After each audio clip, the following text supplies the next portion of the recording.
Cancer की treatment में आपने देखा होगा कि सर्जरी, कीमोथेरेपी और रेडियोथेरेपी ये ट्रेडिशनल मोडालिटीज है ट्रीटमेंट की। लेकिन इसके अलावा अभी आपने सुना होगा कि इम्यूनोथेरेपी नाम की एक नई ट्रीटमेंट मोडालिटी आई है। अब ये इम्यूनोथेरेपी क्या होती है? इम्यूनोथेरेपी एक ऐसी मेडिकल ट्रीटमेंट है जिसमें बॉडी के इम्यून सिस्टम को स्टिमुलेट किया जाता है और उस पेशेंट की इम्यून सिस्टम का इस्तेमाल करके कैंसर के सेल को मारा जाता है। अभी इम्यूनोथेरेपी के दो प्रकार होते हैं।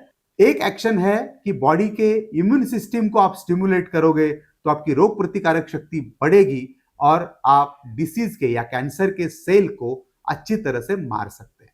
दूसरा है टारगेटेड थेरेपी, यानी कि आप बॉडी में या ऐसे इम्यून सेल डालेंगे या प्रोटीन्स डालेंगे जो कि कैंसर के सेल को टारगेट करके उन्हीं सेल को मारा जाता है। अभी इम्यूनोथेरेपी में 4 प्रकार के ड्रग रहते हैं।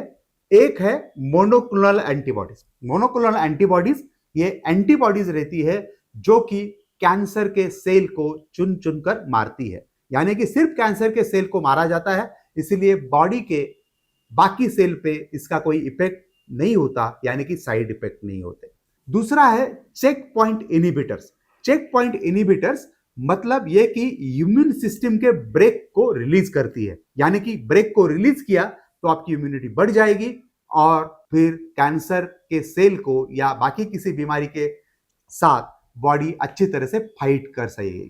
तीसरा है कार टी सेल थेरेपी, यानी कि बॉडी के टी सेल को इस प्रकार से मॉडिफाई किया जाता है कि वो टी सेल्स कैंसर की सेल को मारने में सक्षम हो जाते हैं। और चौथा है वैक्सीन, यानी कि वैक्सीन देके बॉडी के इम्यून सिस्टम को ज्यादा इफिशिएंट किया जाता है ताकि बॉडी कैंसर के सेल के साथ अच्छी तरह से फाइट कर सके और उन्हें मार सके।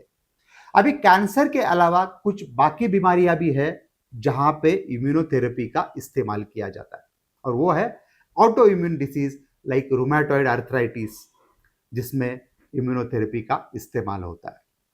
अभी सभी कैंसर में इम्यूनोथेरेपी यूज कर सकते हैं क्या? नहीं। अभी तक इम्यूनोथेरेपी सिर्फ lung cancer, renal cell carcinoma ऐसे कुछ चुनिंदा बीमारियों में ही यूज की जाती है, लेकिन आगे चल के हो सकता है कि बाकी भी कैंसर में इसका इस्तेमाल करना अनिवार्य हो जाए।